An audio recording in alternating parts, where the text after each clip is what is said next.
아니? 이 사진 속 아이는? 우리 서연이잖아. 강민호는 저택 복도 벽에 걸린 영정사진 앞에서 얼어붙었습니다. 검은 리본이 달린 액자였죠. 10살쯤 된 여자아이가 환하게 웃고 있었습니다. 그런데 그 얼굴이 지금 집에서 기다리고 있을 아내 서연과 똑같았습니다.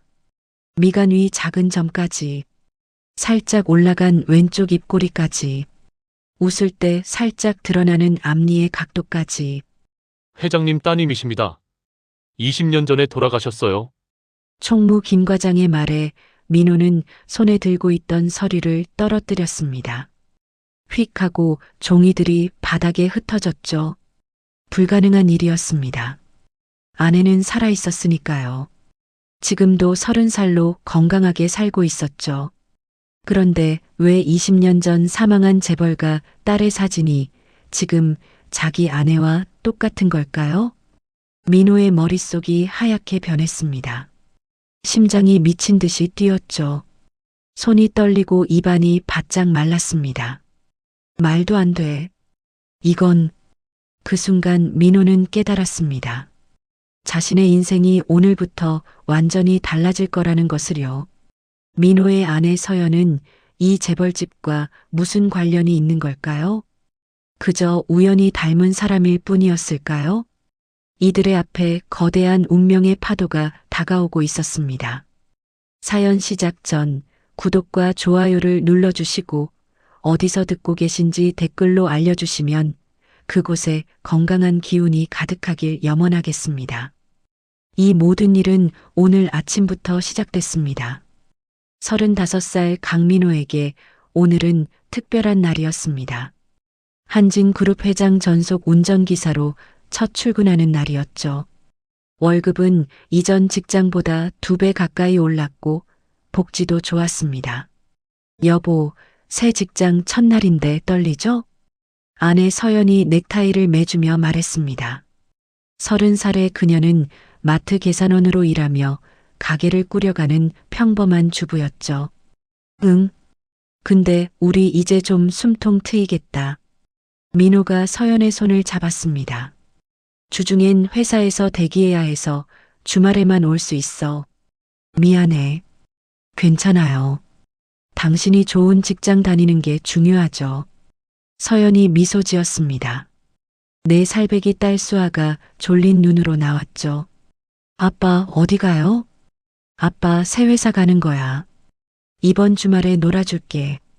민호는 딸을 안아 올렸습니다. 비록 가난했지만 이 작은 가족이 민호의 전부였습니다. 출근길 민호는 버스를 타고 강남으로 향했습니다. 고급 주택가에 위치한 한진그룹 회장 저택이었죠. 대문을 들어서는 순간 입이 다물어지지 않았습니다. 웬만한 호텔보다도 큰 규모였어요. 강민호 씨 맞으시죠? 저는 총무 김 과장입니다. 중년의 남자가 악수를 청했습니다. 네, 잘 부탁드립니다. 회장님은 지금 회의 중이세요. 먼저 기사 대기실부터 안내해 드릴게요. 저택 별채 2층으로 안내를 받았습니다. 깔끔한 원룸 형태의 방이었죠. 주중에는 이곳에서 머물며 24시간 대기해야 했습니다. 짐 정리하시고 1시간 후에 본관 사무실로 오세요. 회장님 일정표랑 차량 관리 매뉴얼 드릴게요. 알겠습니다. 김 과장이 나가고 민호는 가방을 풀기 시작했습니다. 간단한 짐이었죠. 옷가지와 세면도구 정도였습니다. 정리를 마치고 시계를 봤습니다. 아직 30분 정도 여유가 있었어요. 민호는 화장실이라도 다녀올까 하고 복도로 나섰습니다. 별채에서 본관으로 이어지는 긴 복도였습니다. 대리석 바닥이 반짝거렸고 곳곳에 미술품들이 걸려 있었죠. 민호는 조심스럽게 걸으며 주변을 둘러봤습니다. 역시 재벌집은 다르네. 그때였습니다. 복도 중앙쯤에 걸린 액자 하나가 눈에 들어왔습니다. 다른 그림들과 달리 검은 리본이 달려 있었어요. 가까이 다가가 보니 사진 액자였습니다. 영정사진이었죠. 10살쯤 된 여자아이가 환하게 웃고 있었습니다. 단발머리에 교복을 입은 모습, 귀여운 미소를 짓고 있었어요. 민호는 무심코 사진을 보다가 동작이 멈췄습니다. 뭔가 이상했습니다. 낯설지 않았어요. 아니, 낯설지 않은 정도가 아니었습니다. 이 아이를 어디서 본 것 같았죠. 민호는 사진에 더 가까이 다가갔습니다. 자세히 들여다봤어요. 눈매, 코, 입모양, 미간 위에 작은 점.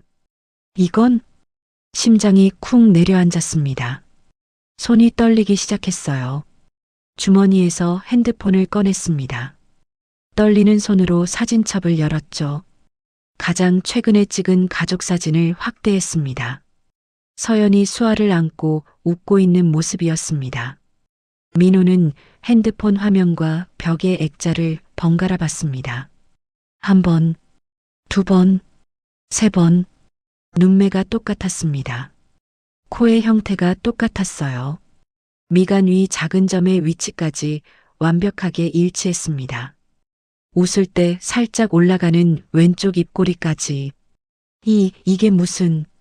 민호는 중얼거렸습니다. 손에 든 핸드폰이 덜덜 떨렸죠. 강 기사님? 뒤에서 목소리가 들렸습니다. 김 과장이었어요. 민호는 황급히 돌아섰죠. 아, 네. 죄송합니다. 그냥 복도 구경하다가. 괜찮아요. 그 사진 보고 계셨군요. 김 과장이 한숨을 쉬며 액자를 올려다 봤습니다. 회장님 따님이십니다. 따님이요? 네. 20년 전에 돌아가셨어요. 민호의 머리가 띠잉했습니다. 20년 전이요? 당시 10살이었다고 들었어요. 별장 근처 바닷가에서 물놀이 하다가 실종됐대요. 김 과장이 고개를 저으며 말했습니다. 파도에 휩쓸려서 시신은 끝내 못 찾으셨어요. 민호는 숨이 막힐 것 같았습니다. 시신을 못 찾았다고? 20년 전 여름에 바닷가에서? 서연이 고아원에 온 시기가 바로 20년 전 여름이었습니다. 바닷가에서 발견됐다고 했죠. 기억을 잃은 채로. 회장님께서 얼마나 힘들어 하셨는지 몰라요. 김 과장이 계속 말했습니다. 전 부인께서도 그 충격으로 1년 뒤에 돌아가셨고요. 지금 사모님은 재혼하신 거예요. 사모님이 재혼이요? 네. 한 15년 전쯤 원래 이댁 가정부셨던 분이시죠. 민호는 더 이상 질문하지 못했습니다. 머릿속이 복잡했으니까요. 회장님은 지금도 매년 따님 기일마다 제사를 지내세요. 이 사진도 절대 치우지 말라고 하셨어요. 청소할 때도 조심히 닦으셔야 해요. 알겠습니다. 그럼 사무실로 가시죠. 매뉴얼 드려야 해서요. 김 과장이 앞서 걸어갔습니다. 민호는 한 번 더 액자를 돌아봤죠. 사진 아래 작은 명패가 있었습니다. 한지원, 1995년 3월 5일에서 2005년 7월 15일. 민호는 그 날짜를 머릿속에 새겼습니다. 2005년 7월 15일. 20년 전 여름. 서연이 바닷가에서 발견된 날과 거의 일치했습니다. 사무실에서 차량 매뉴얼을 받고 업무 설명을 들었지만 민호는 제대로 집중할 수 없었습니다. 머릿속이 온통 그 사진으로 가득했으니까요. 대기실로 돌아온 민호는 침대에 앉아 다시 핸드폰을 꺼냈습니다. 서연의 사진을 하나하나 확대하며 봤죠. 왼쪽 귀 뒤에 작은 흉터. 서연은 그게 어릴 때 미끄럼틀에서 다쳤다고 했지만 정확히 언제인지는 기억하지 못했습니다. 10살 이전 기억이 없었으니까요. 혹시 정말로? 민호는 주먹을 불끈 쥐었습니다. 만약 이게 사실이라면? 만약 자기 아내가 정말로 이 재벌가의 딸이라면? 그럼 왜 서연은 고아원에서 자랐을까요? 왜 기억을 잃었을까요? 20년 전 그날 무슨 일이 있었던 걸까요? 핸드폰이 진동했습니다. 서연에게서 온 문자였죠. 여보, 잘 도착했어요? 수아가 아빠 보고 싶대요.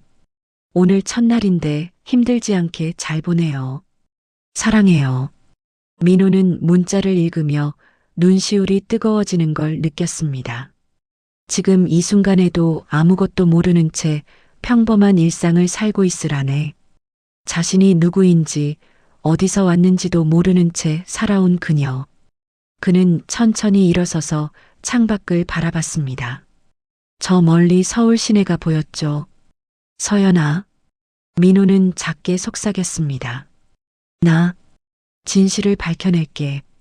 당신이 누구인지, 왜 이렇게 됐는지 꼭 알아낼 거야. 그날 밤 민호는 한숨도 자지 못했습니다. 복도에 걸린 영정사진 속 소녀의 미소가 자꾸만 눈앞에 어른거렸으니까요. 강민호가 재벌가 운전기사로 첫 출근을 한 바로 그날 아침, 이서연은 좁은 투룸 빌라에 부엌에서 아침 준비를 하고 있었습니다. 30살의 그녀는 마트 계산원으로 일하며 가게를 꾸려가는 평범한 주부였죠. 수아야, 일어났니? 엄마 밥 다 됐어. 4살배기 딸 수아가 비몽사몽 거실로 나왔습니다. 잠이 덜 깬 얼굴로 엄마 품에 안겼죠. 엄마, 아빠는요? 아빠는 새 직장 가셨어. 이제 주중엔 회사에서 주무시고 주말에만 오신대. 수아가 입술을 삐죽 내밀었습니다. 서연은 딸의 머리를 쓰다듬으며 미소 지었죠. 가난했지만 이런 소소한 순간들이 서연에겐 전부였습니다. 밥상을 차리며 서연은 남편이 나가며 남긴 쪽지를 받습니다. 서연아, 내가 더 열심히 벌게. 우리 좀만 참아. 사랑해. 삐뚤빼뚤한 글씨였지만 마음이 담겨 있었죠. 서연은 쪽지를 가슴에 품었습니다. 결혼한 지 5년 민호는 늘 이런 사람이었습니다. 말은 서툴렀지만 행동으로 사랑을 표현하는 남자였죠. 아침을 먹이고 수아를 어린이집에 보낸 후 서연은 마트로 출근했습니다. 오전 9시부터 오후 6시까지 계산대에 앉아 물건을 찍는 일. 단순했지만 지치는 일이었죠. 어서 오세요. 어서 오세요. 수백 번을 반복하는 인사였습니다. 점심시간이 되어서야 잠시 쉴 수 있었죠. 동료 언니 정미가 옆에 앉으며 말했습니다. 서연아, 남편분 새 직장 가셨다며? 축하해. 고마워요, 언니. 재벌집 운전기사라며? 대박이네. 월급 많이 주려나? 정미의 말에 서연은 수줍게 웃었습니다. 많이 오르긴 했어요. 그래도 전 계속 일할 거예요. 애 키우고 저축하려면 맞벌이는 해야죠. 그래도 이제 좀 숨통 트이겠다. 너네 진짜 힘들게 살았잖아. 정미가 서연의 어깨를 두드렸습니다. 서연은 고개를 끄덕였죠. 힘든 시절이 많았습니다. 민호가 다쳤을 때, 병원비 때문에 빚이 늘었을 때, 월세 밀려서 집주인 눈치 봤을 때, 하지만 서로 의지하며 버텨왔습니다. 그나저나 서연아, 너 진짜 친부모 찾아볼 생각 없어? 정미의 갑작스러운 질문에 서연의 손이 멈췄습니다. 언니, 갑자기 왜 그래? 아니, 요즘 TV에서 가족 찾기 프로그램 하잖아. 너도 한번 나가보지 그래? 서연은 쓴웃음을 지었습니다. 언니, 내가 기억이 하나도 없다니까. 10살 이전 기억이 완전히 깜깜해요. 이름도 고아원에서 지어준 거고. 그래도 DNA 검사 같은 거 하면 찾아봤자 뭐 하겠어요. 나버린 사람들인데. 서연의 목소리가 차가워졌습니다. 정미는 더 이상 말하지 않았죠. 사실 서연도 가끔 궁금했습니다. 자신이 누구인지, 어디서 왔는지, 왜 바닷가에 혼자 버려져 있었는지. 하지만 알아봤자 상처만 될 것 같았습니다. 고아원 원장 선생님이 말해줬던 이야기가 전부였습니다. 20년 전 여름 부산 해운대 바닷가에서 경찰이 발견했다고. 젖은 옷을 입고 기억을 잃은 채 울고 있는 여자아이. 신원 확인이 안 돼서 결국 고아원으로 왔다고. 그게 서연이 아는 자신의 전부였습니다. 퇴근 후 수아를 데리러 어린이집에 갔습니다. 아이는 엄마를 보자마자 달려왔죠. 엄마, 오늘 그림 그렸어. 그래, 우리 수아 잘했네. 뭐 그렸어? 우리 가족이요. 엄마, 아빠, 나. 수아가 내민 그림에는 삐뚤빼뚤하지만 세 사람이 손을 잡고 있었습니다. 서연은 그림을 보며 가슴이 뭉클해졌죠. 예쁘다, 우리 딸. 집 가서 냉장고에 붙여놓자. 집으로 돌아오는 길, 서연은 수아의 손을 잡고 걸었습니다. 저녁 노을이 지고 있었죠. 작은 슈퍼를 지나며 서연은 문득 걸음을 멈췄습니다. 유리창에 비친 자신의 모습을 봤습니다. 피곤에 찌든 얼굴, 싸구려 옷, 낡은 운동화. 하지만 그녀는 불행하지 않았습니다. 엄마, 왜요? 아니야.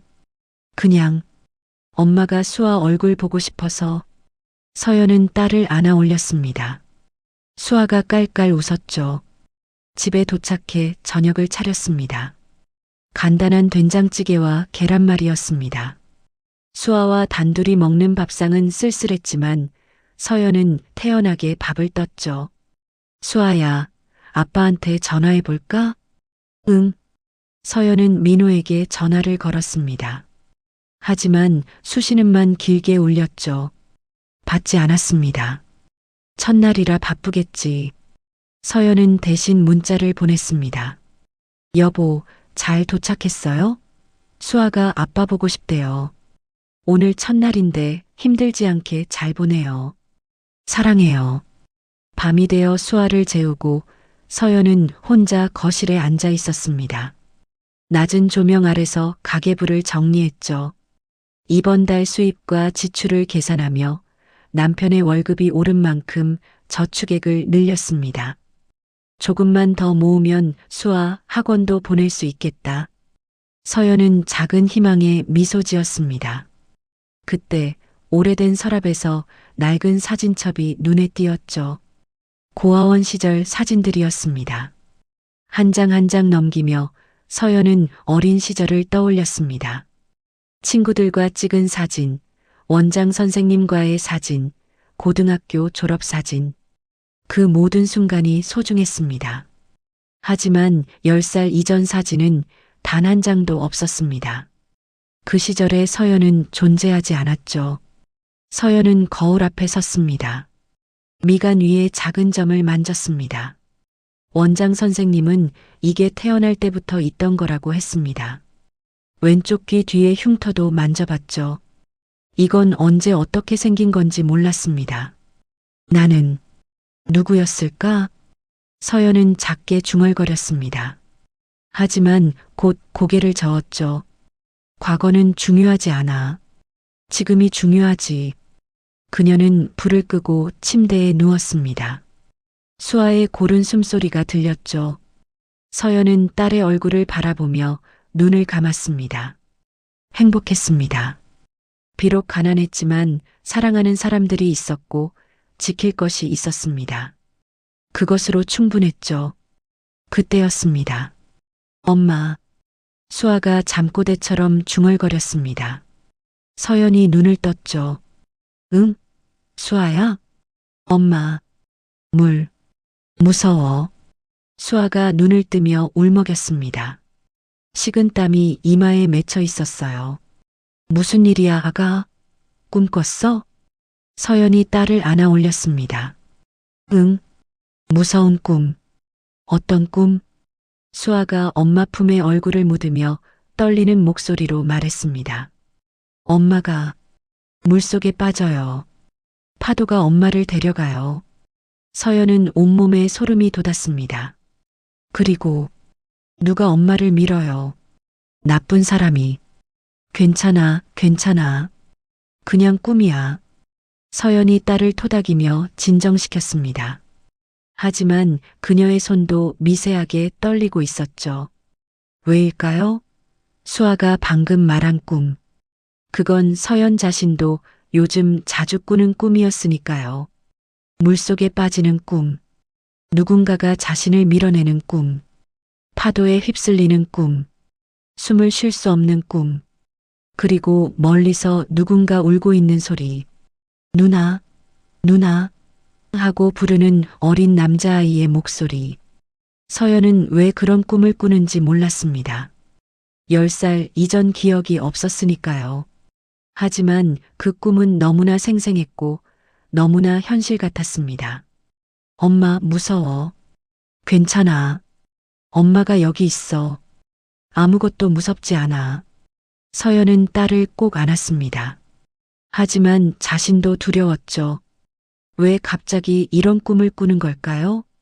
왜 수아까지 비슷한 꿈을 꾸는 걸까요? 한참을 토닥이다 수아가 다시 잠들었습니다. 서연은 딸을 조심스럽게 이불에 눕히고 창밖을 바라봤습니다. 달빛이 방 안을 비추고 있었습니다. 고요한 밤이었죠. 하지만 서연은 알지 못했습니다. 바로 그 순간 멀리서 남편 민호가 자신의 과거를 찾기 위해 밤새 잠 못 이루고 있다는 것을, 그리고 그 진실이 곧 그들의 평범한 일상을 완전히 뒤흔들어 놓을 거라는 것을요. 서연은 다시 침대에 누웠습니다. 눈을 감았지만 쉽게 잠들지 못했죠. 물속에 빠지는 느낌, 누군가 자신을 밀어내는 손길, 그리고 멀리서 들리는 울음소리. 왜일까? 왜 자꾸 이런 꿈을 꾸는 거지? 서연은 불안한 마음을 안고 긴 밤을 보냈습니다. 다음 날 아침, 민호는 회장의 첫 스케줄에 동행했습니다. 출근 시간이 이른 탓에 새벽 6시부터 차를 준비했죠. 운전석에 앉아 백미러를 조정하며 민호는 긴장감에 손이 떨리는 걸 느꼈습니다. 준비됐나? 낮고 묵직한 목소리가 들렸습니다. 민호는 황급히 뒤를 돌아봤죠. 한국진 회장이었습니다. 65의 나이지만 여전히 카리스마가 느껴지는 체격과 표정이었습니다. 네, 회장님. 언제든 출발하시겠습니다. 그래. 본사로 가지. 차가 출발했습니다. 민호는 운전에 집중하려 했지만 자꾸만 백미러로 회장의 얼굴을 훔쳐봤습니다. 저 사람이 서연의 친아버지일까요? 만약 그렇다면 동안 딸을 찾지 못한 아버지의 심정은 어땠을까요? 새로운 기사지? 회장이 갑자기 물었습니다. 네, 회장님. 강민호입니다. 가족은 있나? 민호의 심장이 쿵 내려앉았습니다. 평범한 질문이었지만 지금 상황에선 달리 들렸죠. 네. 아내와 딸이 있습니다. 딸이 몇 살인가? 4살입니다. 회장이 잠시 침묵했습니다. 백미러 너머로 보이는 그의 표정이 묘하게 어두워졌죠. 좋겠군. 딸은 참 예쁘지. 그 말에 담긴 쓸쓸함을 민호는 느낄 수 있었습니다. 회장도 딸이 있었죠. 하지만 20년 전에 잃어버린 딸이었습니다. 아내는 몇 살인가? 30입니다. 회장의 눈빛이 순간 흔들렸습니다. 민호는 그걸 놓치지 않았죠. 30. 그래, 우리 딸도 살아있었다면 30이겠구나. 회장이 작게 중얼거렸습니다. 민호는 핸들을 꽉 쥐었어요. 회사에 도착해 회장을 모셔다 드린 후 민호는 주차장에서 대기했습니다. 다른 운전기사들과 담소를 나누며 정보를 수집할 기회였죠. 강 기사님, 어제 잘 적응하셨어요? 옆 차에 기사 박 씨가 말을 걸어왔습니다. 네, 덕분에요. 그런데 회장님 댁 분위기가 좀 독특하던데요.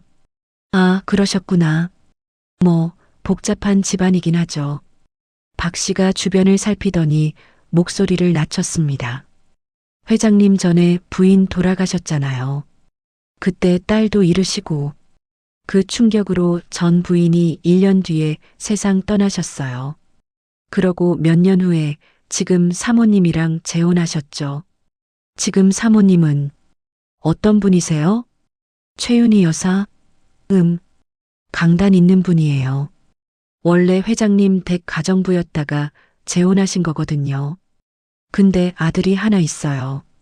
그게 좀, 박 씨가 말끝을 흐렸습니다. 그게요? 혼외자예요. 회장님하고 전 부인이 결혼하셨을 때 이미 임신한 상태였대요.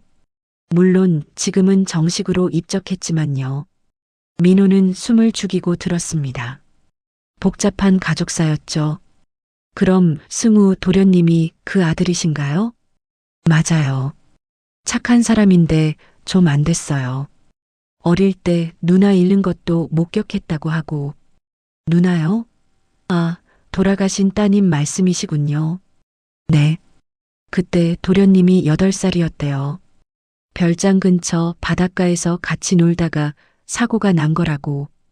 그 뒤로 트라우마가 있는지 바다를 무서워한대요. 민호는 귀를 쫑긋 세웠습니다. 중요한 정보였죠. 그럼 사고 당시 현장에 있었던 건가요? 그렇죠. 도련님이랑 사모님이 같이 있었대요. 사모님이 아이들 데리고 바닷가 산책 나갔다가 사고는 순식간이니까요. 박 씨는 담배에 불을 붙이며 한숨을 쉬었습니다. 그날 이후로 회장님 댁이 완전히 달라졌다고 하더라고요. 전 부인은 우울증에 시달리다 돌아가셨고 회장님도 한동안 회사도 안 나오셨대요. 사모님은 괜찮으셨나요? 사모님요? 글쎄요. 그분은 워낙 강한 분이라 오히려 회장님을 챙기시더라고요. 그게 인연이 돼서 재혼까지 하신 거 아니겠어요? 민호는 고개를 끄덕이며 정보를 머릿속에 정리했습니다. 사고 당시 현장에 있던 사람 지원, 승우, 그리고 윤희. 시신은 발견되지 않았고 파도에 휩쓸려 실종됐다고 추정됐죠. 그럼 서연이 바닷가에서 발견된 게 그때구나. 민호는 점점 확신하게 됐습니다. 저녁 무렵 민호는 회장을 모시고 저택으로 돌아왔습니다. 현관 앞에 고급 수입차가 한 대 서 있었죠. 아, 승우가 왔구만. 회장이 중얼거렸습니다. 민호가 차 문을 열어드렸고 회장은 저택 안으로 들어가셨습니다. 민호도 차를 주차하고 대기실로 향하던 중 거실에서 들려오는 목소리에 걸음을 멈췄습니다. 어머니, 이번 주가 누나 기일이죠? 젊은 남자의 목소리였습니다. 승우였죠. 그래. 20년이 됐네. 여자의 차가운 목소리가 이어졌습니다. 윤이었습니다. 전 누나 기억도 잘 안 나요. 제가 어렸으니까. 넌 8살이었잖아. 기억할 나이지. 그래도 잘. 아버지는 아직도 힘들어 하시나요? 신경 쓰지 마. 윤희의 목소리가 한층 더 차가워졌습니다. 민호는 복도 모퉁이에 몸을 숨긴 채 귀를 기울였죠. 어머니, 전 정말 누나가 그립긴 해요. 가끔 꿈에 나와요. 그래. 네. 전 그날 제가 뭔가 했어야 했나 봐요. 그럼 누나가 승우야. 윤희가 아들의 말을 잘랐습니다. 과거 일은 생각하지 마. 넌 아무 잘못도 없어. 하지만 전 그날 누나가 파도에 휩쓸리는 걸 봤어요. 전 그냥 서서 울기만. 됐어. 윤희의 목소리가 날카로워졌습니다. 이제 그만 얘기하자. 내 아버지 오셨으니 인사드려. 대화가 끊겼습니다. 민호는 조용히 뒤로 물러났죠. 대기실로 돌아온 민호는 다시 한번 복도의 영정사진을 떠올렸습니다. 사진 속 소녀는 여전히 환하게 웃고 있었죠. 하지만 이제 민호의 눈엔 그 미소가 다르게 보였습니다. 한승우가 그날 함께 있었어. 그리고 뭔가 죄책감을 느끼고 있어. 민호는 핸드폰을 꺼내 검색을 시작했습니다. 한진그룹 딸 실종 사고. 오래된 기사들이 나왔죠. 재벌 회장 막내딸, 별장 인근 바닷가서 실종. 한지원 양십세 실종, 사흘째, 수색 작업 난항. 파도에 휩쓸려 시신 발견 못해. 기사들을 읽으며 민호는 당시 상황을 재구성했습니다. 여름 휴가 중이던 한 회장 가족, 별장 근처 바닷가에서 놀던 지원과 승우, 그리고 함께 있던 윤희. 그런데 한 가지 이상한 점이 있었습니다. 기사에는 사고 발생 후 상당 시간이 지나서야 신고라는 문구가 있었죠. 왜 바로 신고하지 않았을까? 민호는 의문을 품었습니다. 아이가 파도에 휩쓸렸다면 즉시 신고해야 정상 아닐까요? 더 검색하던 중 작은 지역 신문 기사 하나를 발견했습니다. 목격자 증언 1시간 전쯤 아이 울음소리 들었다. 인근 주민 어씨 여자아이 2명과 여자 1명 봤다고 진술. 민호는 화면을 확대해서 읽었습니다. 당시 별장 인근을 산책하던 주민 어씨는 오후 2시쯤 바닷가에서 여자아이 2명과 성인 여자 1명을 봤다. 한 아이는 울고 있었고 다른 아이는 손을 흔들고 있었다고 증언했다. 하지만 신고는 오후 3시 30분경에 이루어졌다. 민호는 숨을 죽였습니다. 1시간 반의 공백. 그 시간 동안 무슨 일이 있었던 거지? 그리고 여자아이 2명이라는 표현도 이상했습니다. 지원과 승우라고 했는데 승우는 남자아이였죠. 혹시 목격자가 착각한 건가? 아니면 민호는 더 깊이 파고들었습니다.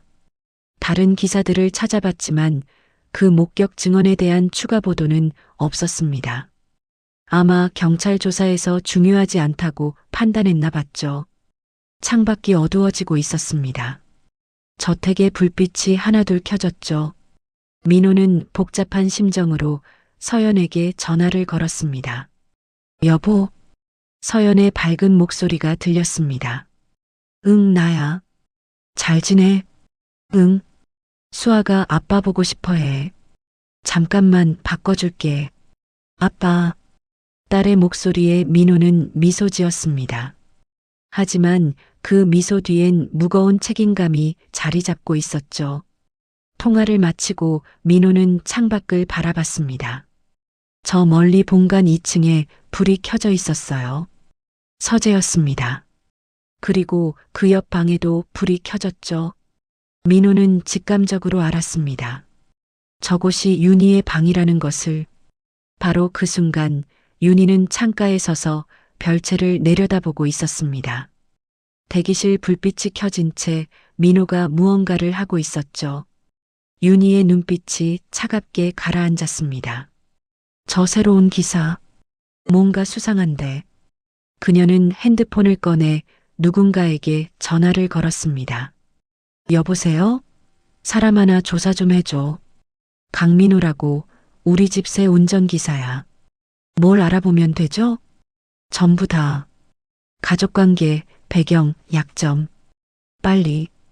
윤희는 전화를 끊고 다시 창밖을 내려다봤습니다.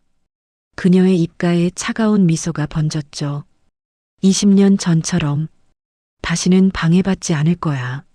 민호가 회장에게 진실을 말하기로 결심한 건 사흘째 되던 날이었습니다. 하지만 그 전에 확실한 증거가 필요했죠. 회장이 해외 출장을 떠나면서 민호에게 사흘간 휴가를 주셨습니다. 강 기사, 금요일에 다시 출근하게. 그동안 가족들과 시간 보내게나. 감사합니다, 회장님. 민호는 겉으로는 담담하게 대답했지만 속으로는 이 시간을 어떻게 활용할지 계획하고 있었습니다. 회장이 공항으로 떠난 직후 민호는 저택 서재로 향했습니다. 청소 명목으로 들어갈 수 있었죠. 총무 김 과장이 열쇠를 건네며 말했습니다. 회장님 안 계실 때 서재도 한 번씩 정리해 주세요. 먼지 쌓이면 안 되니까요. 알겠습니다. 서재에 들어서자 책장 가득 꽂힌 책들과 골동품들이 눈에 들어왔습니다. 민호는 조심스럽게 주변을 살폈죠. 책상 위에 놓인 가족 사진들이 보였습니다. 젊은 시절의 회장과 아름다운 여인, 전처였을 겁니다. 그리고 그들 사이에서 웃고 있는 어린 소녀, 지원이었죠. 민호는 사진을 들고 자세히 살펴봤습니다. 서연과 너무나 닮았습니다. 단순히 얼굴만이 아니었죠. 웃는 방식, 고개를 살짝 기울이는 습관까지 똑같았습니다.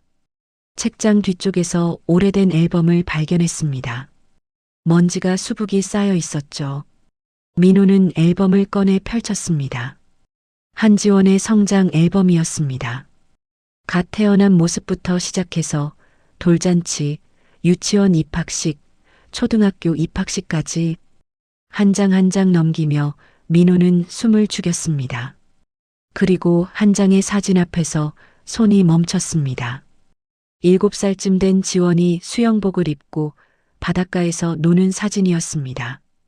뒤돌아선 모습이었는데 왼쪽 귀 뒤에 작은 흉터가 선명하게 보였죠. 이거야. 민호는 핸드폰을 꺼냈습니다. 서연의 사진을 찾았죠. 작년 여름 가족 여행 갔을 때 찍은 사진이었습니다. 서연이 수아를 안고 있는 뒷모습, 그녀의 왼쪽 귀 뒤에도 똑같은 위치에 흉터가 있었습니다. 같아. 완전히 같아. 민호는 손이 떨렸습니다. 우연이라고 하기엔 너무 많은 것이 일치했죠. 앨범을 더 넘기다 마지막 페이지에서 봉투 하나를 발견했습니다. 안에는 신문 스크랩과 경찰 보고서, 사본이 들어 있었죠. 실종 당일 한지원 양 착용 의류 및 소지품 목록. 민호는 떨리는 손으로 서류를 읽었습니다. 분홍색 원피스, 흰색 샌들, 금색 목걸이, 이니셜 H 각인. 사진도 첨부되어 있었습니다. 경찰이 찍은 증거 사진이었죠. 민호는 이 정보를 핸드폰으로 촬영했습니다. 그리고 조심스럽게 앨범을 제자리에 돌려놓았죠. 다음 날 아침, 민호는 부산행 KTX를 탔습니다.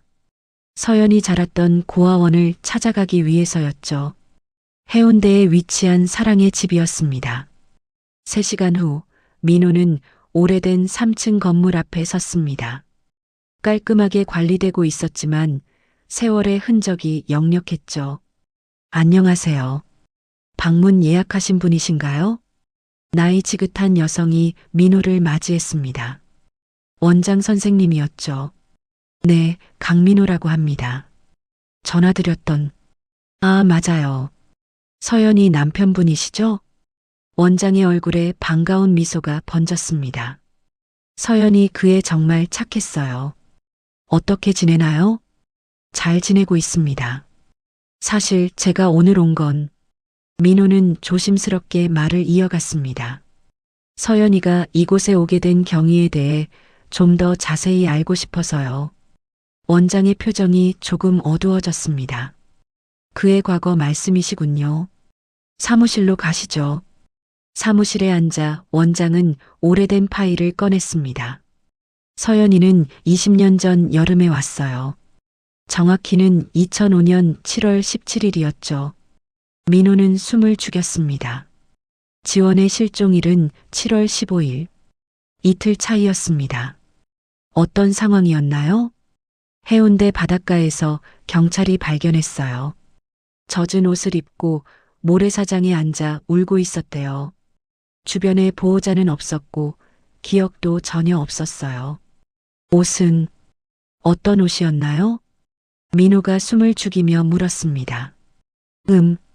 기록을 보니까 분홍색 원피스였다고 나와 있네요.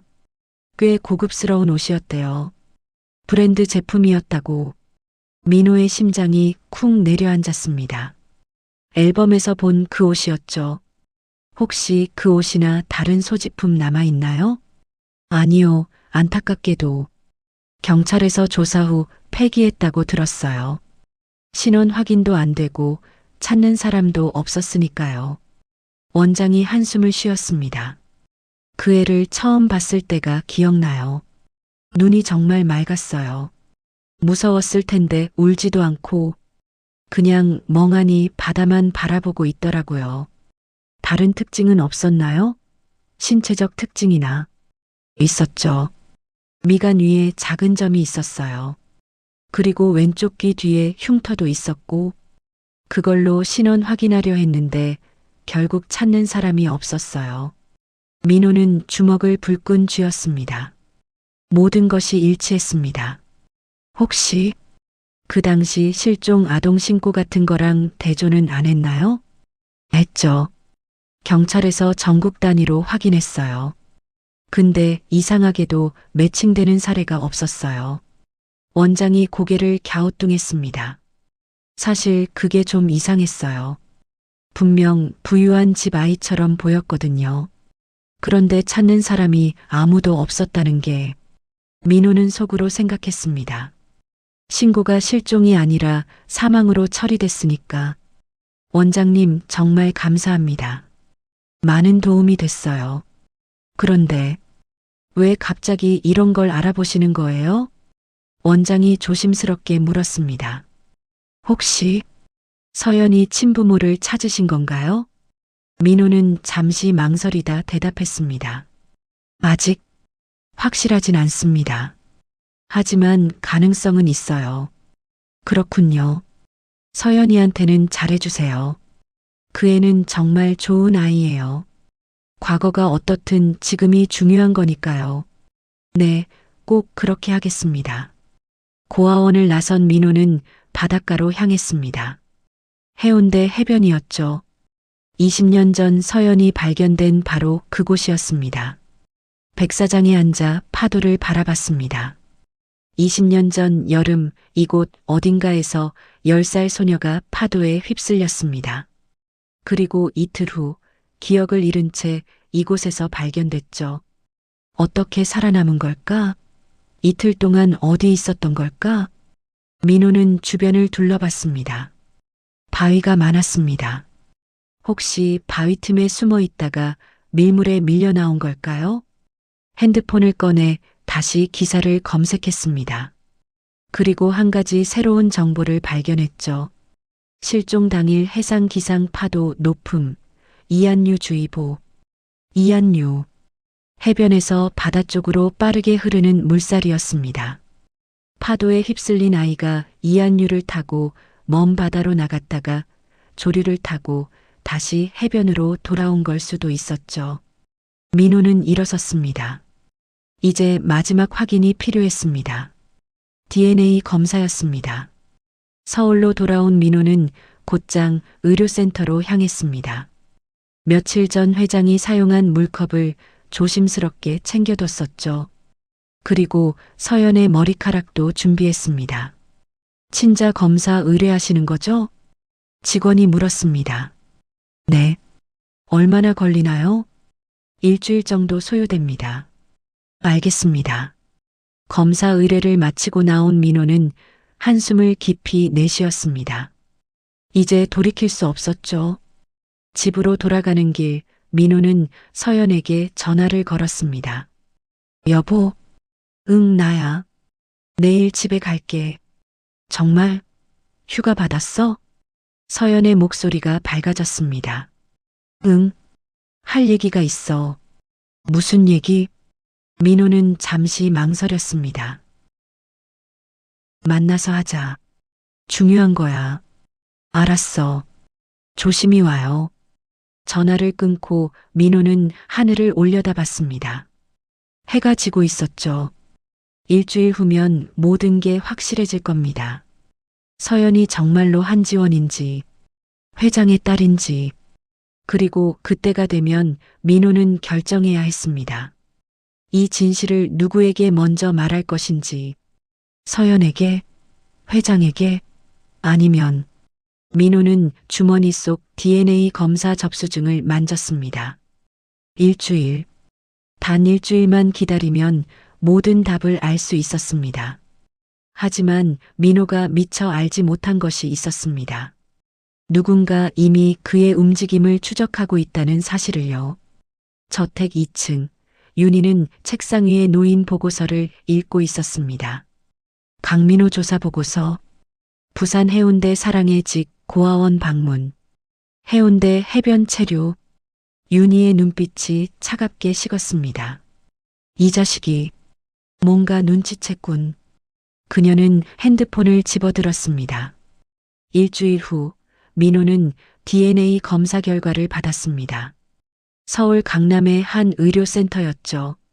하얀 봉투를 받아든 민호의 손이 떨렸습니다. 결과 확인하시겠습니까? 직원이 물었지만 민호는 대답하지 못했습니다.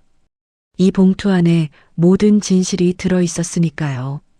건물 밖으로 나와 근처 공원 벤치에 앉았습니다. 한참을 망설이다 천천히 봉투를 뜯었죠. 서류를 펼치는 순간 민호의 시야가 흐려졌습니다. 친자 확률 99.99%.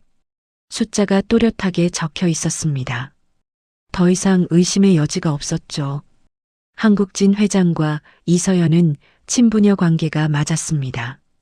민호는 서류를 가슴에 꼭 안았습니다. 기쁨과 두려움이 동시에 밀려왔죠. 서연의 뿌리를 찾았다는 안도감, 하지만 이 사실을 어떻게 전해야 할지 막막한 두려움. 어떡하지? 민호는 고개를 떨구었습니다. 이제 돌이킬 수 없었습니다. 이 진실은 반드시 밝혀져야 했죠. 그날 저녁 민호는 집으로 돌아왔습니다. 현관문을 열자 구수한 된장찌개 냄새가 났습니다. 서연이 저녁을 준비하고 있었죠. 여보 왔어요? 서연이 앞치마를 두른 채 반갑게 맞이했습니다. 민호는 그녀를 꼭 안았죠. 왜 이래요? 무슨 일 있어요? 아니, 그냥 보고 싶었어. 민호는 서연의 얼굴을 찬찬히 바라봤습니다. 이 사람이 재벌가의 딸이라는 게 믿기지 않았죠. 평범한 옷차림, 소박한 미소, 거친 손. 20년간 고생하며 살아온 흔적들이었습니다. 저녁을 먹으며 민호는 조심스럽게 말을 꺼냈습니다. 서연아, 요즘 꿈꾸는 거 있어? 꿈요? 왜요? 서연이 고개를 갸우뚱했습니다. 아니, 그냥 혹시 이상한 꿈 같은 거. 서연은 잠시 생각하더니 젓가락을 내려놓았습니다. 있긴 해요. 요즘 자주 꾸는 꿈이. 어떤 꿈인데? 물에 빠지는 꿈이요. 민호의 심장이 쿵 내려앉았습니다. 물에 빠진다고? 네. 바닷가 같은 데인데 파도가 저를 끌고 가요. 그리고 물속으로 계속 가라앉는 거예요. 숨을 쉴 수가 없어요. 서연이 자신의 목을 만지며 말했습니다. 그 표정이 불안해 보였죠. 그리고 누군가가 저를 밀어요. 밀어? 누가? 민호는 몸이 굳었습니다. 잘 모르겠어요. 뒤에서 누군가 저를 확 밀어요. 그래서 파도에 휩쓸리는 거예요. 서연의 목소리가 떨렸습니다. 그리고 남자애가 울고 있어요. 어린 남자예요. 제 이름을 부르면서 울어요. 누나, 누나 하면서. 민호는 숨을 삼켰습니다. 승우였을 겁니다. 당시 8살이었던 승우가 누나가 파도에 휩쓸리는 걸 보며 울었을 거라고. 그 꿈, 자주 꿔? 요즘 들어서요. 이상하죠? 전엔 한 번도 안 꿨는데. 서연이 쓴웃음을 지었습니다. 스트레스 받은 것도 아닌데 왜 이런 꿈을 꾸는지 모르겠어요. 그리고 무섭기도 하고요. 민호는 서연의 손을 잡았습니다. 서연아, 혹시 정말 과거를 알고 싶진 않아? 서연의 손이 미세하게 떨렸습니다. 왜 갑자기 그런 얘기를 해요? 그냥 궁금해서. 내가 누구였는지, 어떤 삶을 살았는지. 서연은 한참을 침묵했습니다. 창밖을 바라보다 천천히 입을 열었죠. 사실 궁금하긴 해요. 가끔요. 정말? 네. 전 누구였을까? 부모님은 어떤 분들이었을까? 왜 저를 버렸을까? 그런 생각들요. 서연의 목소리가 잠겼습니다. 근데 알면 뭐해요? 어차피 저를 버린 사람들인데, 20년 동안 찾지도 않은 사람들인데, 그게 아닐 수도 있잖아. 민호가 조심스럽게 말했습니다. 만약 널 버린 게 아니라 사고였다면? 사고요? 응. 만약 내 부모님이 정말 널 사랑했는데 어쩔 수 없는 사고로 헤어진 거라면? 서연은 민호를 빤히 바라봤습니다. 여보, 무슨 얘기 하려는 거예요? 뭔가 아는 게 있어요? 민호는 말문이 막혔습니다. 아직 때가 아니었죠. 더 확실해져야 했고 준비도 필요했습니다. 아니야. 그냥 내가 행복했으면 좋겠어서. 전 지금도 행복해요. 서연이 미소 지으며 민호의 손을 꼭 잡았습니다. 당신이랑 수아 있으면 그걸로 충분해요. 과거 같은 건 중요하지 않아요. 하지만 그날 밤 민호는 서연이 화장실에서 몰래 우는 소리를 들었습니다. 작게, 조용히, 누구에게도 들키지 않으려고 울음을 삼키는 소리였죠. 민호는 문 앞에 서서 주먹을 불끈 쥐었습니다. 거짓말이야, 서연아. 너도 알고 싶어 하잖아. 내가 누구인지. 다음 날 아침 민호는 다시 회장 저택으로 출근했습니다. 회장이 해외 출장에서 돌아온 날이었죠. 차를 준비하며 민호는 결심했습니다. 오늘 회장님께 말씀드리기로. 하지만 운전석에 앉는 순간 좌석 위에 흰 봉투가 놓여 있는 걸 발견했습니다. 누가 놓고 간 건지 알 수 없었죠. 민호는 주변을 둘러봤습니다. 아무도 없었어요. 조심스럽게 봉투를 열었습니다. 종이 한 장이 들어 있었습니다. 쓸데없는 짓 하지 마세요. 짧은 문장이었습니다. 하지만 그 아래에 사진이 한 장 더 있었죠. 민호는 사진을 보고 숨이 멎었습니다. 수아였습니다. 어린이집 앞에서 찍은 사진이었어요. 누군가 몰래 찍은 것이었죠. 사진 뒷면에 글씨가 적혀 있었습니다. 귀여운 따님이네요. 사고는 언제 어디서든 일어날 수 있습니다. 민호의 손이 덜덜 떨렸습니다. 명백한 협박이었죠. 즉시 서연에게 전화를 걸었습니다. 여보, 지금 수아 어디 있어? 왜? 어린이집 있는데. 무슨 일 있어요? 아니야. 그냥 확인하고 싶어서.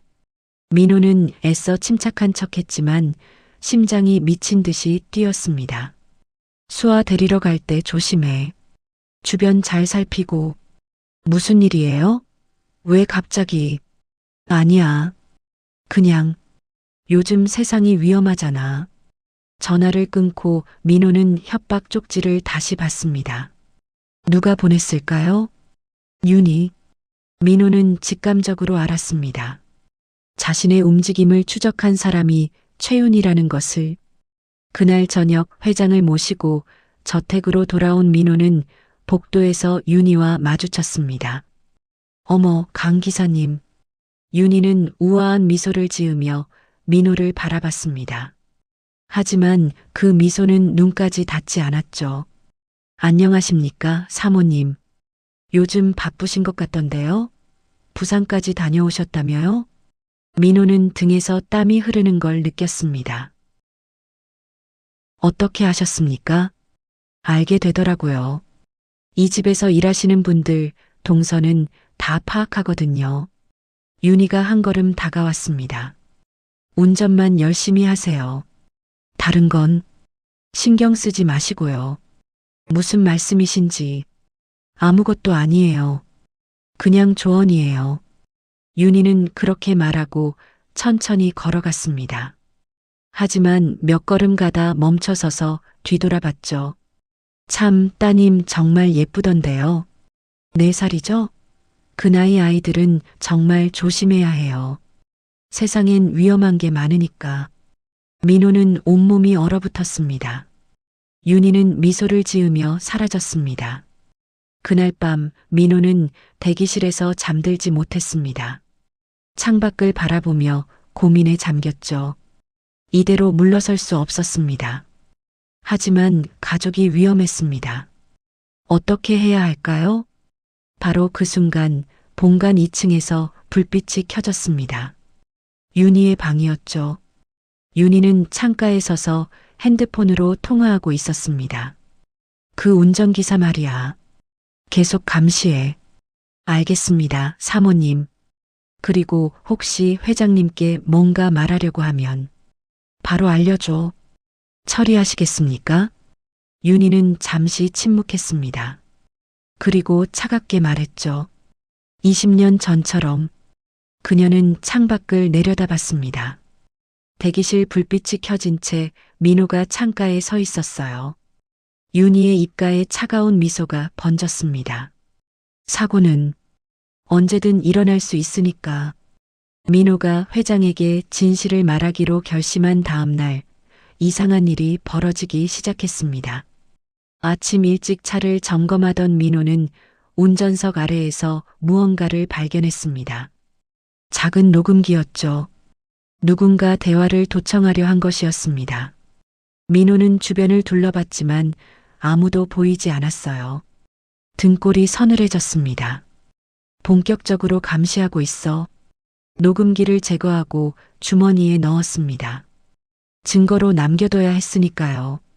점심시간 민호는 다른 운전기사 박 씨를 찾아갔습니다. 박 선배님 혹시 사모님에 대해 좀 여쭤봐도 될까요? 박 씨는 주변을 살피더니 목소리를 낮췄습니다. 왜? 뭔가 있었어? 그냥 궁금해서요. 어떤 분이신지. 박 씨는 한숨을 쉬었습니다. 조심해. 그분은 만만한 사람이 아니야. 무슨 뜻이세요? 예전에 여기 일하던 사람들 몇 명 있었잖아. 다들 갑자기 관뒀어. 왜요? 사모님이랑 부딪혀서. 이 집 비밀 같은 거 건드린 사람들이지. 박 씨가 담배에 불을 붙이며 말했습니다. 한 명은 20년 전 사고에 대해 궁금해하다가 잘렸어. 다른 한 명은 도련님 출생 기록 같은 거 물어봤다가 다들 조용히 사라졌지. 민호는 심장이 쿵 내려앉는 걸 느꼈습니다.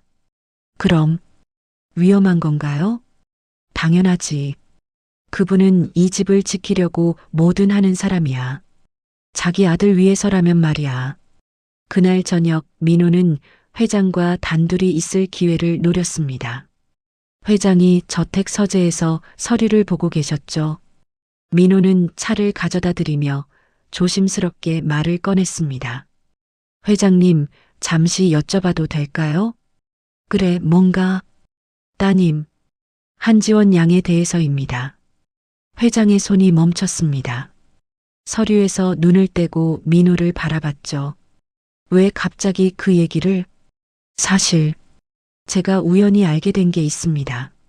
민호는 주머니에서 DNA 검사 결과지를 꺼내려 했습니다. 하지만 그 순간 서재문이 열렸죠. 여보, 저녁 준비됐어요. 윤이었습니다. 그녀는 민호와 회장을 번갈아 보며 미소 지었죠.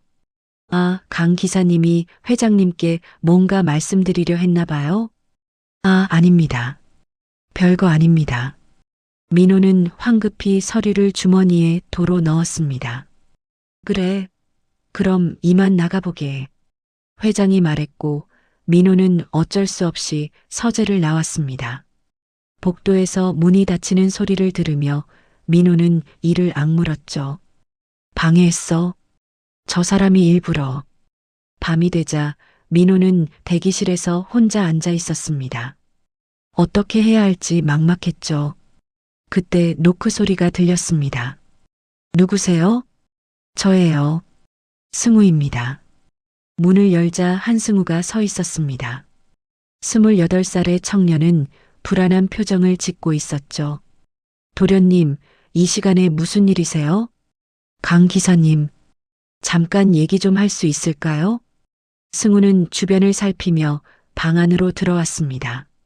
문을 닫고 나서야 입을 열었죠. 기사님, 제가 다 들었어요. 뭘 들으셨는데요? 누나 얘기요. 한지원 누나. 민호는 숨을 죽였습니다. 어머니가 기사님 조사하고 있더라고요. 그래서 저도 궁금해서 몰래 들었어요. 승우의 목소리가 떨렸습니다. 누나가 살아계신 거 맞아요? 민호는 한참을 망설이다 고개를 끄덕였습니다. 네. 제 아내가 한지원 양일 가능성이 큽니다. 승우는 벽에 기대 주저앉았습니다. 눈에서 눈물이 흘러내렸죠. 정말 살아계셨구나. 도련님, 혹시 그날 일 기억하세요? 민호가 조심스럽게 물었습니다. 승우는 고개를 끄덕였죠. 전부 다요. 20년이 지났지만 악몽처럼 선명해요. 무슨 일이 있었나요? 승우는 떨리는 목소리로 말하기 시작했습니다. 그날 저랑 누나가 별장 근처 바닷가에서 놀고 있었어요. 어머니가 함께 계셨고요. 계속 말씀해 주세요. 저희는 모래성을 쌓고 있었어요. 파도가 좀 높았지만 괜찮을 거라고 생각했죠. 승우의 눈에서 눈물이 계속 흘렀습니다. 그런데 갑자기 어머니가 누나를 불렀어요. 물가 쪽으로요. 누나가 다가가자 어머니가 뭘 하셨어요? 밀었어요. 누나를 파도 쪽으로. 민호는 온몸에 소름이 돋았습니다. 전 8살이었어요. 뭘 해야 할지 몰랐어요. 그냥 울기만 했죠. 누나는 파도에 휩쓸렸고 승우가 흐느끼기 시작했습니다. 어머니는 한참 동안 아무것도 안 하셨어요. 그냥 바다를 보고만 계셨어요. 신고는 언제 하셨나요? 한 시간쯤 후요? 어머니가 절 데리고 별장으로 돌아갔어요. 그리고 제게 말했어요. 승우는 얼굴을 감싸쥐었습니다. 아무 말하지 마. 내가 보호받으려면 입 다물어야 해. 누나는 사고로 파도에 휩쓸린 거야 라고. 그래서 20년 동안 숨기신 거군요. 전 겁이 났어요. 어머니가 무서웠고 아버지한테 말하면 어떻게 될지 몰랐어요. 그래서 그냥 숨겼어요. 민호는 승우의 어깨에 손을 올렸습니다. 도련님 잘못이 아닙니다. 아니에요. 전 비겁했어요. 누나를 구할 수도 있었는데. 아니, 최소한 진실을 말할 수는 있었는데. 이제라도 진실을 말씀해 주시면 됩니다. 승우는 고개를 들었습니다. 눈물로 범벅이 된 얼굴이었죠. 어머니가 가만 안 있을 거예요. 알고 있습니다. 위험할 거예요. 기사님도 누나도. 그래도 해야 합니다. 이건 정의의 문제니까요. 승우는 한참을 고민하다 결심한 듯 고개를 끄덕였습니다. 도와드릴게요. 제가 증언할게요. 그날 본 것 전부. 고맙습니다, 도련님. 대신 누나 한번 만날 수 있을까요? 진짜 누나가 맞는지 확인하고 싶어요. 민호는 잠시 생각하다 고개를 끄덕였습니다. 알겠습니다. 제가 주선하겠습니다. 승우가 나간 후 민호는 창밖을 바라봤습니다. 저택 본관 2층에 불이 켜져 있었죠. 윤희의 방이었습니다. 이제 전쟁이 시작되는구나. 민호는 서연에게 문자를 보냈습니다. 여보, 이번 주말에 꼭 만나야 해. 할 얘기가 있어. 중요한 거야. 하지만 민호가 미처 몰랐던 것이 있었습니다. 윤희가 이미 다음 수를 준비하고 있다는 사실을요. 그날 밤 윤희는 어두운 방에서 전화를 걸고 있었습니다. 그 운전기사 말이야. 처리해야겠어. 어떻게 하시겠습니까? 가족이 있다고 했지? 아내랑 딸? 네, 사모님. 그럼 쉽겠네. 사고는 언제든 일어날 수 있는 거니까. 윤희는 창밖을 내려다봤습니다. 대기실 불빛이 켜진 채 민호가 서류를 보고 있었죠. 20년 전처럼 조용히 깔끔하게. 알겠습니다. 승우도 눈치챈 것 같아. 감시 강화해. 네, 사모님. 윤희는 전화를 끊고 차갑게 웃었습니다. 한지원. 한 번 죽은 건 충분해. 두 번째는 없어. 그녀는 서랍을 열고 오래된 사진 하나를 꺼냈습니다. 20년 전 바닷가에서 찍은 사진이었죠. 어린 지원이 웃고 있는 모습이었습니다. 윤희는 사진을 찢어버렸습니다. 그리고 조각난 사진을 쓰레기통에 버렸죠. 넌 이미 죽었어. 영원히. 주말이 되었습니다. 민호는 서연과 수아를 데리고 한적한 카페로 갔습니다. 중요한 얘기를 하기 전에 마음의 준비가 필요했죠. 여보, 오늘 왜 이렇게 심각해요? 서연이 걱정스러운 표정으로 물었습니다. 민호는 커피잔을 내려놓고 서연의 손을 잡았죠. 서연아, 내 과거에 대해 알게 됐어. 서연의 얼굴이 굳었습니다. 무슨 말이에요? 내가 누구인지, 어디서 왔는지. 민호는 가방에서 서류들을 꺼냈습니다. DNA 검사 결과, 옛날 신문 기사, 한지원의 사진들이었죠. 이게 뭐예요? 너는 버려진 게 아니야. 사고를 당한 거야. 그리고 널 찾는 사람이 있어. 20년 동안 널 그리워한 사람이. 서연은 떨리는 손으로 사진을 집어들었습니다. 어린 소녀의 모습이었죠. 자신과 너무나 닮은. 이 아이가 저예요? 그래. 내 이름은 한지원이야. 한진그룹 회장의 딸이고. 서연은 고개를 저었습니다. 말도 안 돼요. 제가 재벌 딸이라고요? 그럼 왜 저는 고아원에. 사고였어. 바닷가에서 파도에 휩쓸렸는데 시신을 찾지 못했어. 그래서 사망 처리됐고. 근데 너는 살아서 이틀 후 해변에서 발견된 거야. 민호는 모든 증거를 하나씩 보여줬습니다. 서연은 말없이 서류들을 읽었죠. 눈물이 볼을 타고 흘러내렸습니다. 그럼 저를 찾는 사람이 정말 있었던 거예요? 그래. 내 아버지가 지금도 매년 기일마다 제사를 지내고 계셔. 서연은 손으로 입을 막았습니다. 흐느끼기 시작했죠.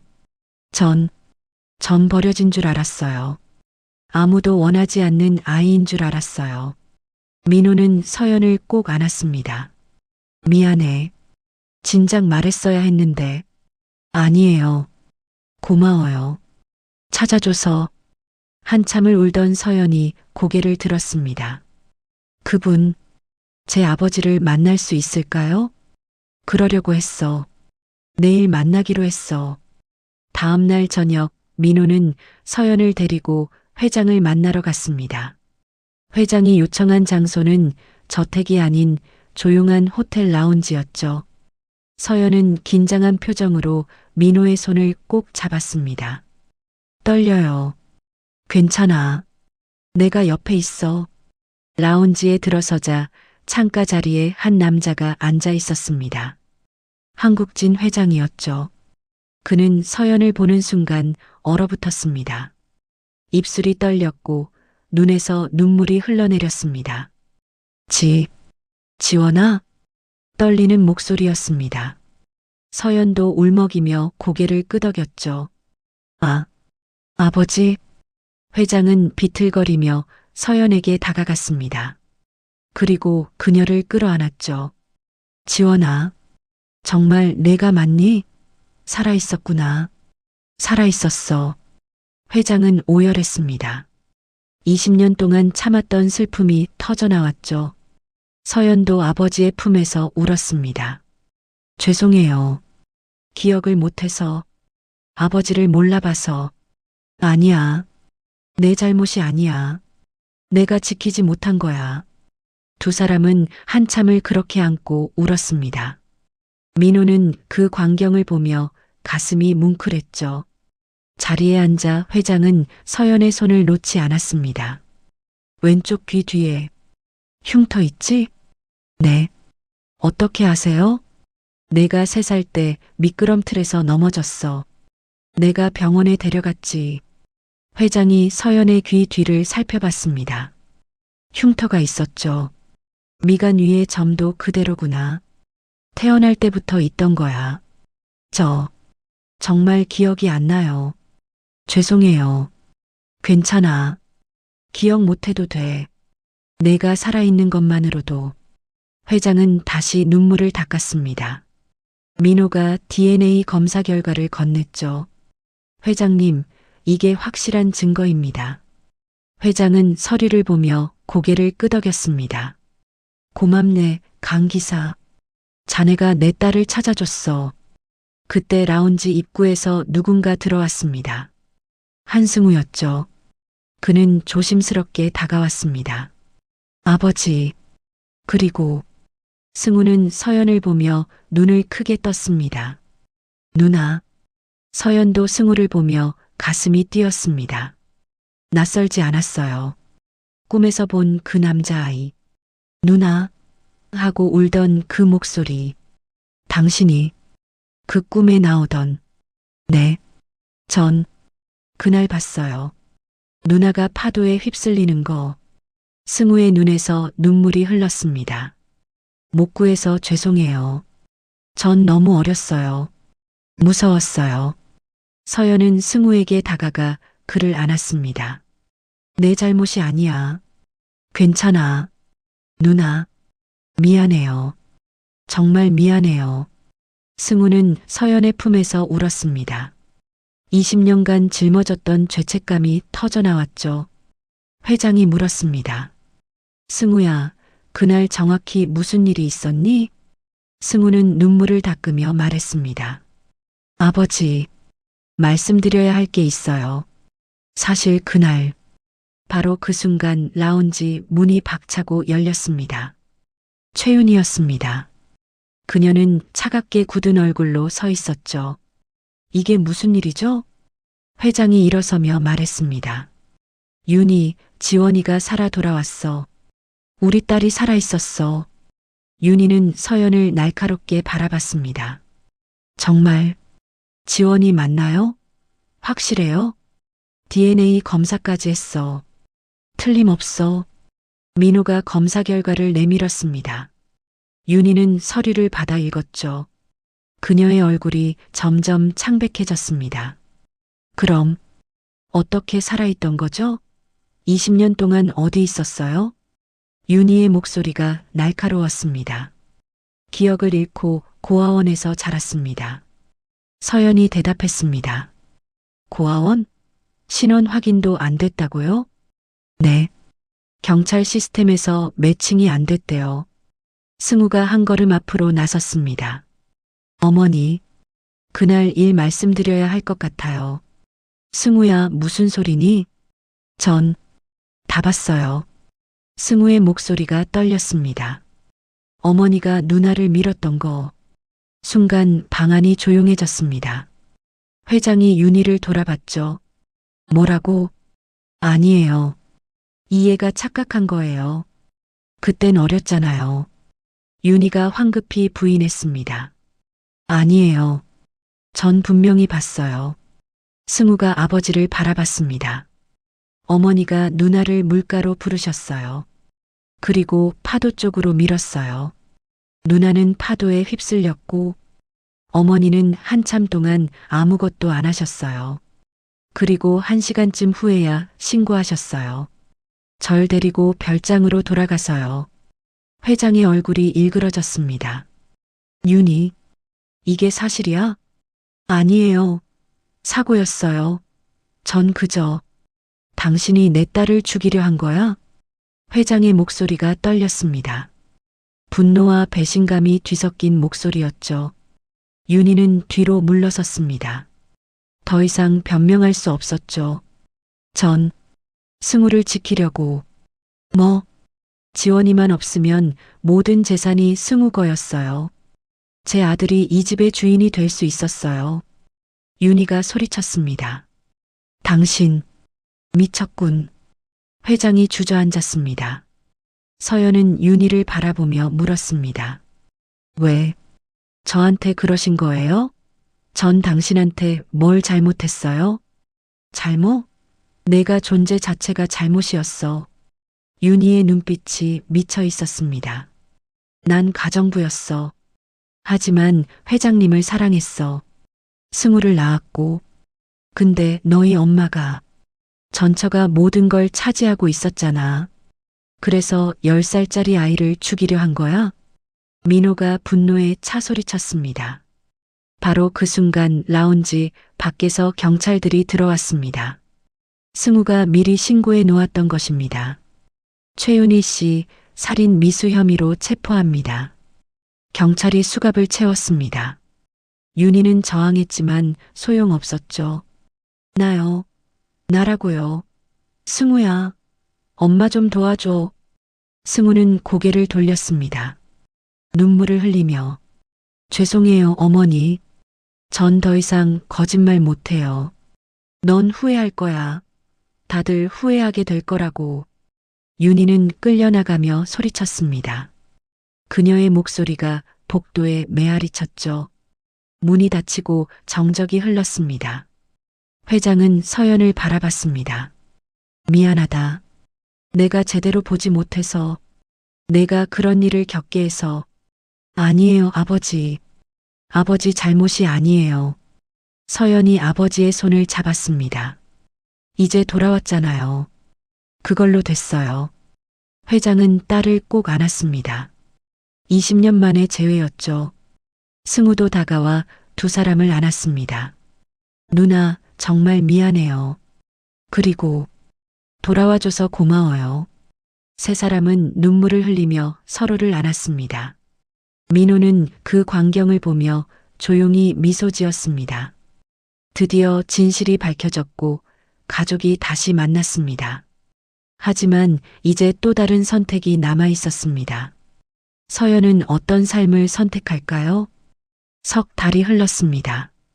최윤희는 살인 미수와 유기 혐의로 징역 12년을 선고받았습니다.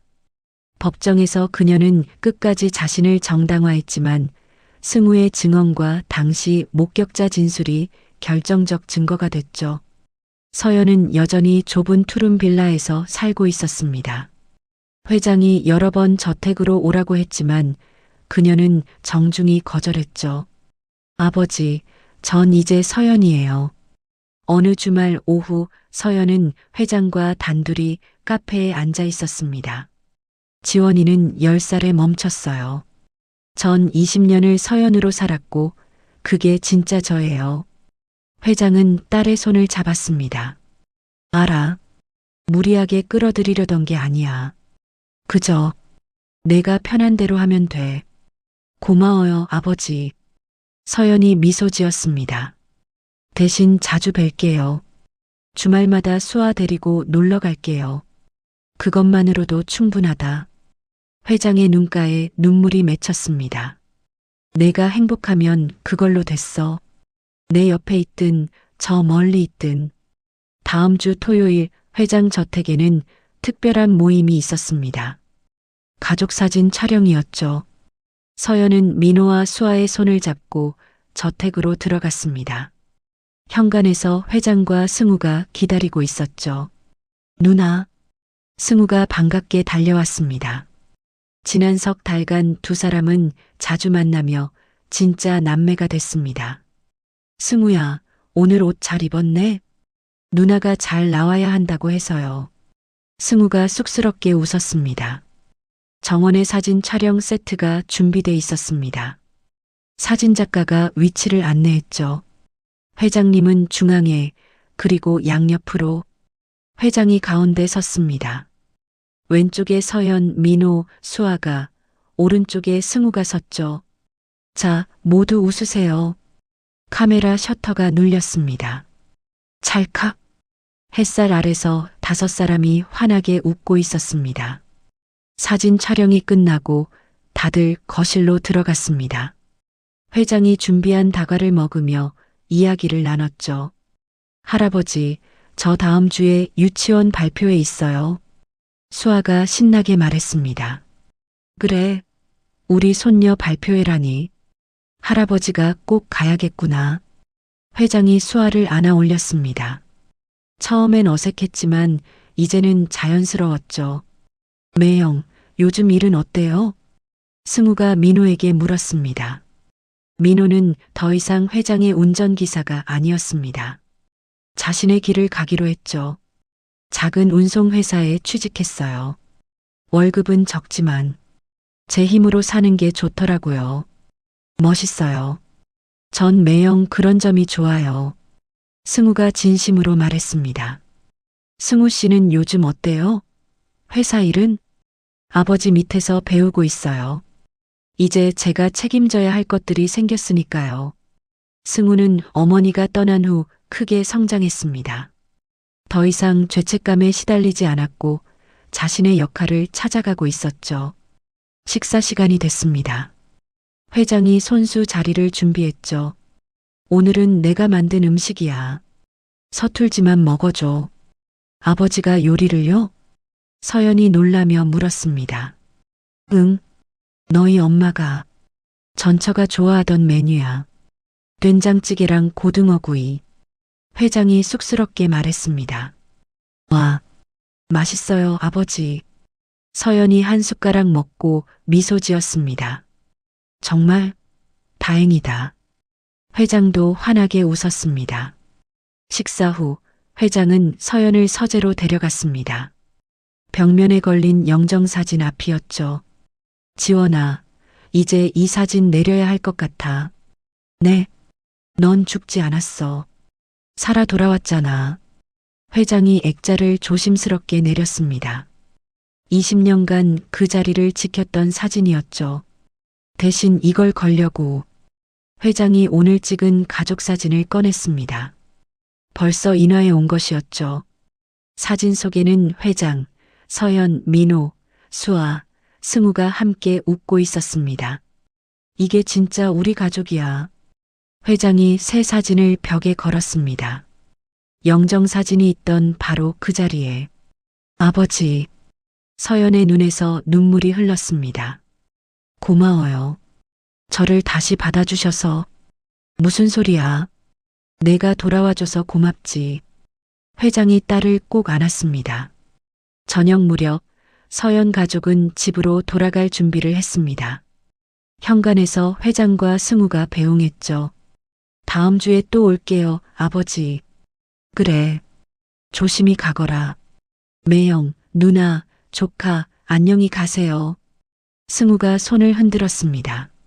차 안에서 수아가 물었습니다. 엄마, 우리 할아버지 집에서 살지 그래요? 거기 집 엄청 크잖아요. 서연과 민호는 눈을 마주쳤습니다. 수아야, 우리 집이 제일 좋지 않아? 응, 우리 집이 좋아요. 수아가 환하게 웃었습니다. 집에 도착해 수아를 재운 후 서연과 민호는 거실에 앉았습니다. 여보, 후회 안 해? 재벌가 딸인데 이렇게 사는 거. 민호가 조심스럽게 물었습니다. 전혀. 서연이 단호하게 말했습니다. 전 서연이에요. 당신의 아내이고 수아의 엄마예요. 그게 제 정체성이에요. 하지만 물론 아버지를 찾은 건 정말 행복해요. 승우도 생겼고요. 근데 그게 제 전부는 아니에요. 서연이 민호의 손을 잡았습니다. 당신이랑 만나서 사랑하고 수아를 낳고 함께 살아온 이 모든 시간이 진짜 제 인생이에요. 그 누구도 빼앗을 수 없어요. 민호는 서연을 꼭 안았습니다. 고마워. 내 곁에 있어줘서. 전 당신한테 고마워요. 저를 찾아줘서. 두 사람은 한참을 그렇게 안고 있었습니다. 몇 주 후 회장 저택 서재에서 회장은 새로 걸린 가족 사진을 바라보고 있었습니다. 승우가 차를 가져다 드렸죠. 아버지, 행복하세요? 그래. 이제야 진짜 행복하다. 회장이 미소 지었습니다. 잃어버렸던 걸 찾았고 새로운 가족도 생겼어. 손녀도 생기고. 누나 정말 행복해 보여요. 그래. 그게 제일 중요하지. 회장이 사진 속 서연을 바라봤습니다. 내 욕심으로 끌어들이지 않아서 다행이야. 저 아이는 저렇게 사는 게 맞아. 현명하신 선택이에요, 아버지. 승우가 아버지의 어깨에 손을 올렸습니다. 그리고 아버지, 전 누나한테 정말 감사해요. 저를 용서해줘서. 넌 잘못한 게 없어, 승우야. 아니에요. 전 20년 동안 침묵했잖아요. 하지만 누나는 저를 원망하지 않았어요. 승우의 눈에 눈물이 맺혔습니다. 그래서 전 더 열심히 살려고요. 누나처럼 착하고 강한 사람이 되고 싶어요. 회장은 아들을 꼭 안았습니다. 너도 충분히 강하고 용감해. 진실을 말할 용기를 냈잖니. 같은 시각, 서연은 마트 계산대에서 일하고 있었습니다. 손님들을 응대하며 어서 오세요를 반복했죠. 퇴근 후 어린이집에서 수아를 데려왔습니다. 엄마, 오늘 할아버지가 전화했어요. 그래, 뭐라고 하시던데? 보고 싶대요. 주말에 가자고요. 그래, 갈게. 우리 수아 할아버지 많이 좋아하네? 응, 할아버지 최고예요. 삼촌도. 집에 돌아와 저녁을 준비하던 서연은 거울을 봤습니다. 피곤한 얼굴이었지만 행복한 미소를 짓고 있었죠. 나는 한지원이기도 하지만 이서연이에요. 서연은 속으로 중얼거렸습니다. 과거를 찾았지만 과거로 돌아가지 않았어요. 나는 지금 여기 이 순간을 살고 있어요. 현관문이 열렸습니다. 민호가 퇴근한 것이었죠. 다녀왔어. 어서 와요, 여보. 서연이 달려가 남편을 안았습니다. 왜? 무슨 일 있어? 아니요. 그냥 당신이 좋아서요. 갑자기? 매일이요. 당신을 만나서 정말 행복해요. 민호가 서연을 꼭 안았습니다. 나도야. 너를 만난 게 내 인생 최고의 행운이야. 수아가 달려와 두 사람 사이로 파고들었습니다. 나도 껴줘. 세 사람은 웃으며 서로를 안았습니다. 창밖으로 저녁 노을이 지고 있었습니다. 평범한 하루의 끝이었지만 그 평범함 속에 진짜 행복이 있었습니다. 잃어버렸던 과거를 찾았지만 진짜 소중한 건 지금 이 순간이었습니다. 함께 있는 사람들, 그들과 나누는 사랑. 그것이 서연이 선택한 삶이었고 그 선택은 틀리지 않았습니다. 한편 회장 저택 서재에서는 회장이 혼자 새 가족 사진을 바라보고 있었습니다. 그 옆에는 작은 액자 하나가 더 있었죠. 전처와 어린 지원이 함께 찍은 오래된 사진이었습니다. 여보, 우리 딸 찾았소. 잘 살아있어요. 회장이 전처의 사진에 대고 작게 속삭였습니다. 당신도 기뻐하겠지? 우리 지원이가 행복하게 살고 있어요. 그는 두 사진을 나란히 놓고 미소 지었습니다. 과거와 현재가 함께 있었습니다. 슬픔과 기쁨이 공존했죠. 고맙소. 우리 딸 지켜줘서. 민호와 서연이의 이야기 어떠셨나요? 가족은 혈연이 아니라 함께 만들어가는 것입니다. 과거를 찾는 것도 중요하지만 현재를 사랑하는 것은 더 소중합니다. 당신 곁에 있는 사람을 아끼세요. 그것이 진짜 행복입니다. 아직 구독과 좋아요를 누르지 않으셨다면 다시 한번 부탁드려요. 댓글로 여러분 생각도 들려주세요. 하나하나 빠짐없이 마음속에 새기겠습니다. 귀한 시간 내어 끝까지 시청해 주셔서 감사합니다. 다음에 더 감동적인 사연으로 모시겠습니다.